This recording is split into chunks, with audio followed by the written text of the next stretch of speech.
Nothing lasts forever, and we both know hearts can change. So, the man who voiced HAL in 2001 A Space Odyssey has reportedly passed away at the age of 90 on the day of 11 November of this year, a couple of days ago, Australia time. And for most of you, when you heard the news, if you heard the news, you would have thought, well, that's a shame, and you wouldn't have thought about it a second time. But there's a small percentage of you out there who, when you noticed the story and the date, would have found yourselves thinking, no way, you've got to be kidding me. Most of you fall into the first group, and I don't blame you for that, because even me of a year ago wouldn't have connected the dots here.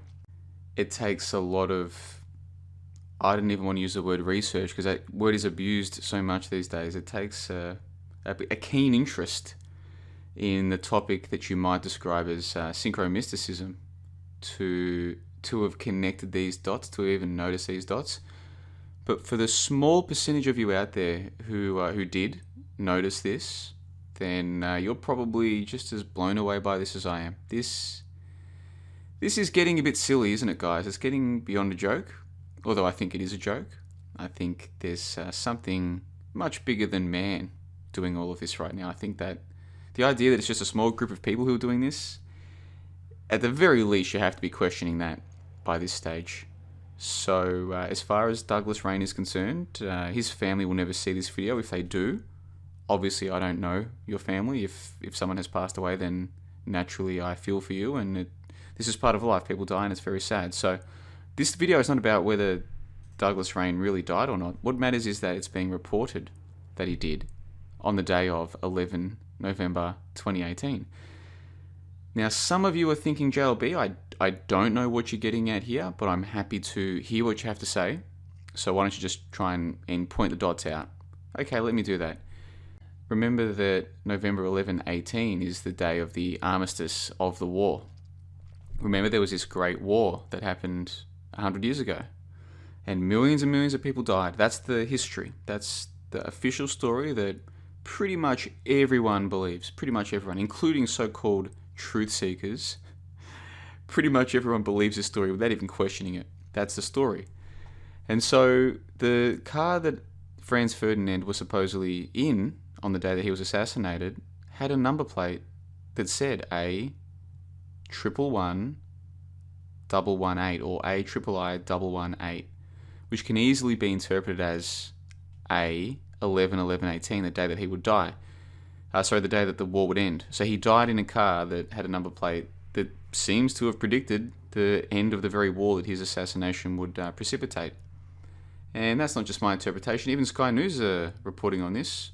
The prophetic number plate. The number plate of the car carrying Franz Ferdinand when he was shot bears a strange coincidence to the end of the Great War. And I've been speaking about this for months now because I am one of the very few people in the entire world, apparently, who dares to challenge what we're told about World War I. Apparently.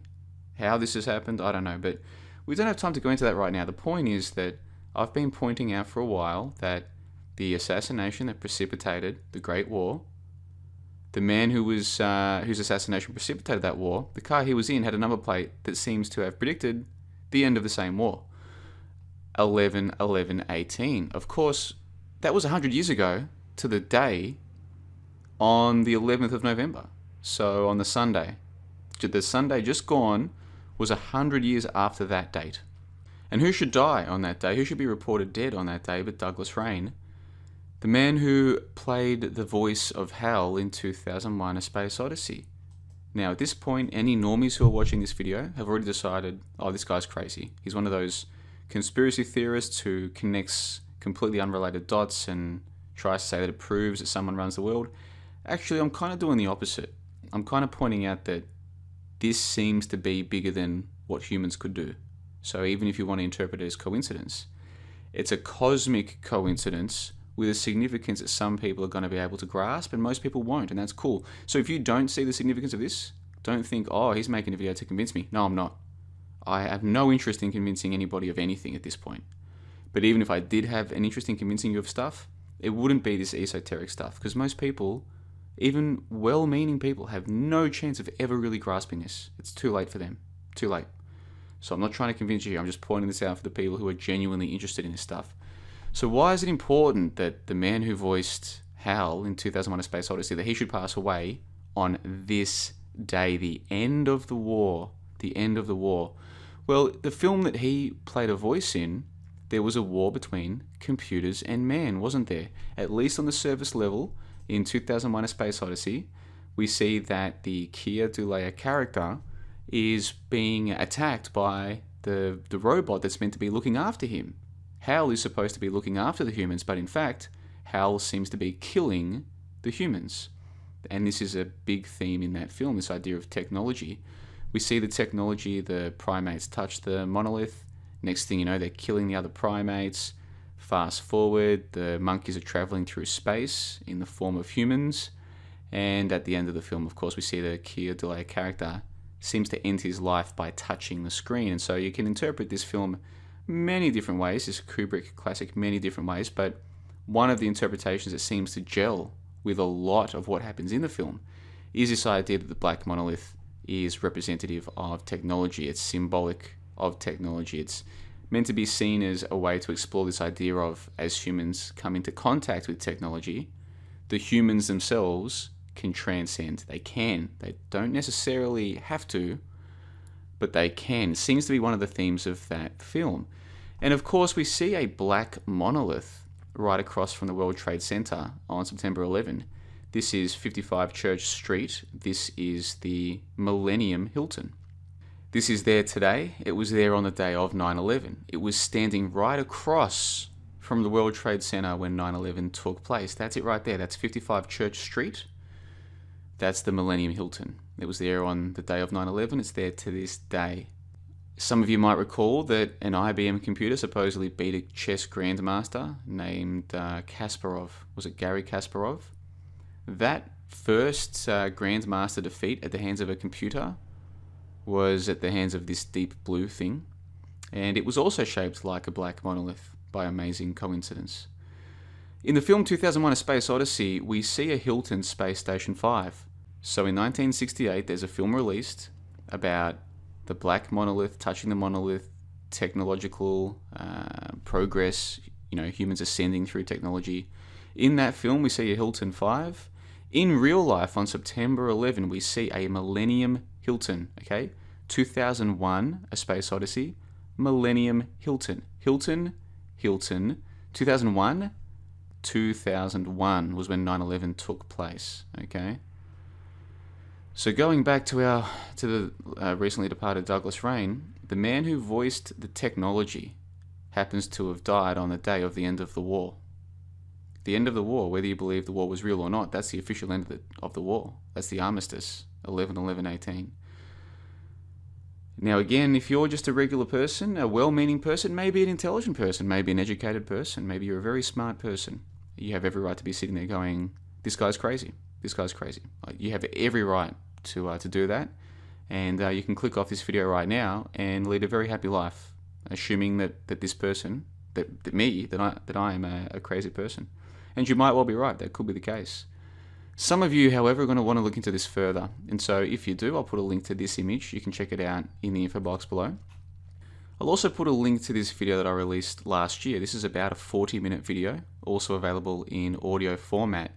And in it, I look at a few more of these so-called coincidences. For instance, Keir Dullea, who plays the lead character in 2001: A Space Odyssey, the very film that we were just talking about, that's him there, touching the black monolith at the end of the film.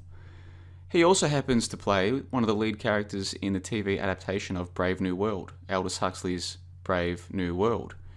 Aldous Huxley passed away on the same day as JFK, supposedly, on 22 November 1963. Why is that important? Well, if you watch this video, I'll go into a whole bunch of these so-called coincidences, and what I try to explain is this idea that the world that we live in right now, even though most of us who are honest with ourselves will say, we don't know exactly where this is headed or why we're here, we don't know exactly why, there is a mounting chain of evidence that seems to suggest that it is all headed towards a destination that some people have foretold, some people seem to be in on.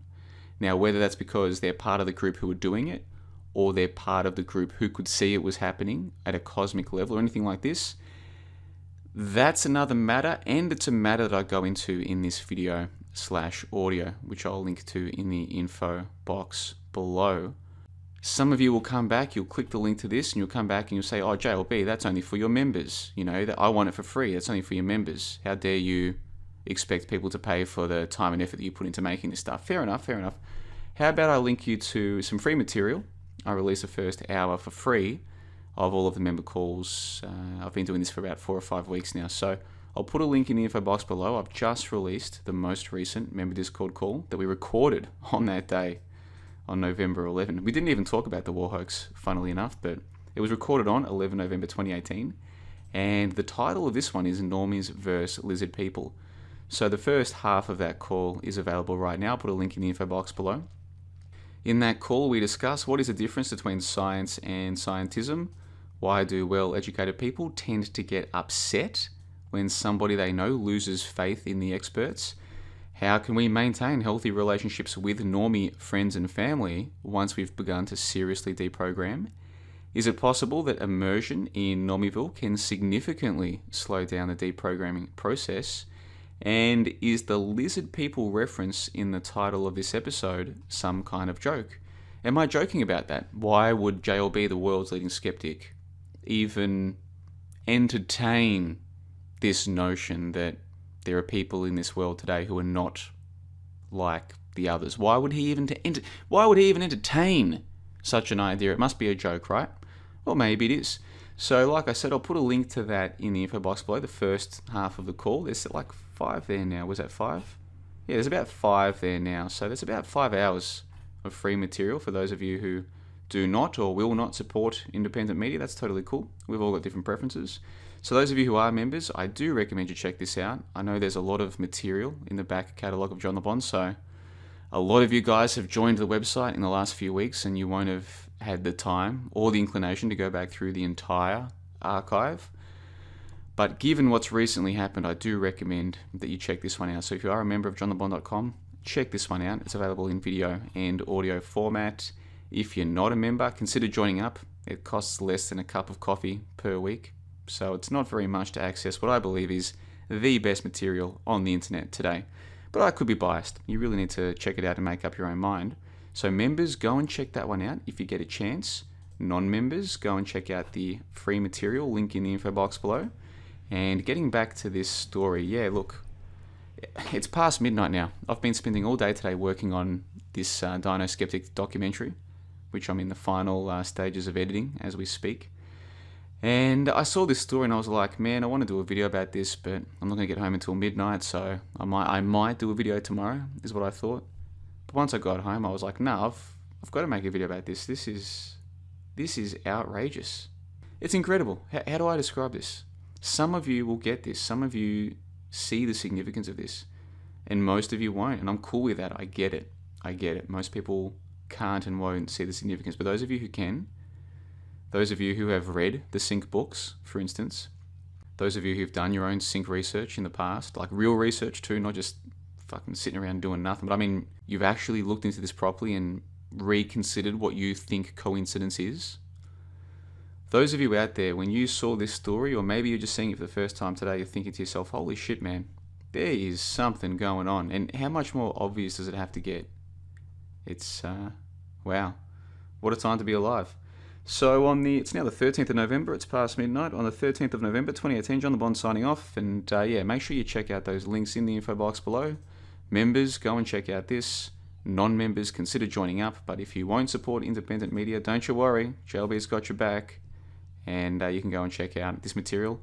Available completely for free. And I'm sure you will enjoy it. Until next time, you guys, take care of yourselves. Absolutely ridiculous, man. Boy.